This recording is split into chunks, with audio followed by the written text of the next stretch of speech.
With the recent explosion of the one-to-one classrooms, Web 2.0 tool integration, and the buzz of 21st century skills, today's educators are getting hit left and right with the need to transform the traditional classroom instruction to that of one that integrates emerging technologies within a standard-based curriculum. If all goes well, the four walls of the classroom are replaced with the world's worth of access, information, and connectivity. But what happens when our classrooms become as big as the world? According to author and associate professor at Kent State University, William Kist, in his book, The Socially Networked Classroom, Teaching in the New Media Age, tackles the serious issues while also providing a plethora of examples on social networking tools that support how communication is changing. Kist focuses on the fact that today's students are not simply informed consumers, but producers, needing the skills to responsibly create, share, and collaborate within a world of information.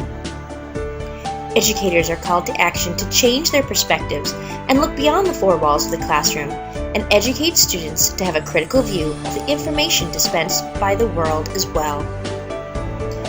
The best part of this book, however, is its structure, organizing content based on the needs of the educator.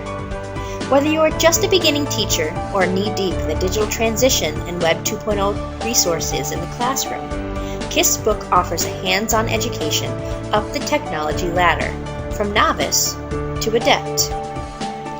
Borrowed from Starbucks terminology, Kist uses coffee serving sizes in correlation to the tech savviness of the classroom. Kist begins with short, the most basic non-wired situation, then moves to tall, a classroom with moderate levels of technology access.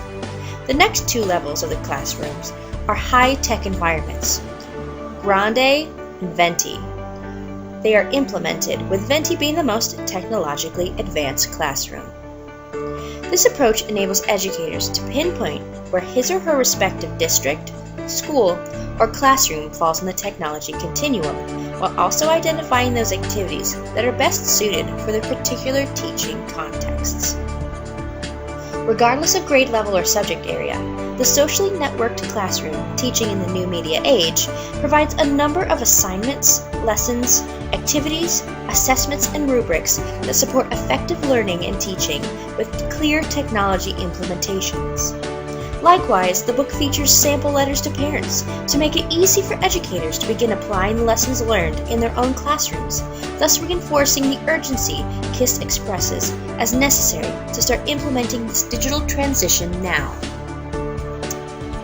All the ideas, activities, and assessments come from Kist's own experience in the classroom and from other educators whom he has met and collaborated with via social networking.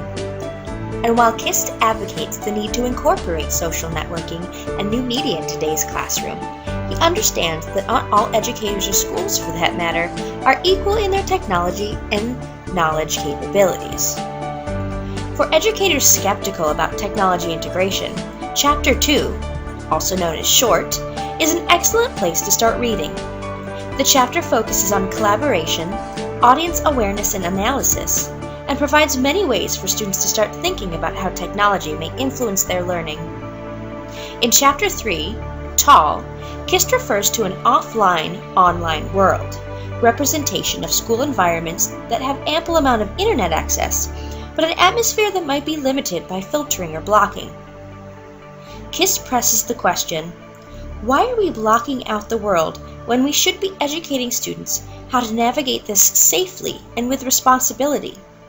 This discussion point is referenced often throughout the book and provides resources and activities meant to engage and enlighten. Chapter 5, Venti, includes a powerful example of how one teacher uses Facebook as a platform in which his students posted podcasts and blogs about serious ethical issues and received feedback from experts in the field.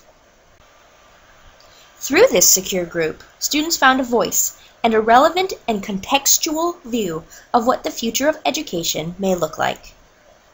My only criticism of the book, though its strength is in addressing how to use social networking in the classroom, the text falls short in assuming that all students are familiar with social technology and automatically possess the skills to use these tools and resources. Yet, this assumption aside, the resources, articles, activities, and assessments are relevant, helpful, and engaging. So no matter the level of experience nor your discipline area, KIST has something for you in his book, The Socially Networked Classroom. Whether you're short, tall, or venti, there are going to be resources and tools that you can implement into your own classroom, in your own districts, and in your own schools. But the question still remains to be answered. What happens when our classrooms become as big as the world? It's a frightening thing to imagine, but such an exciting thing at the same time.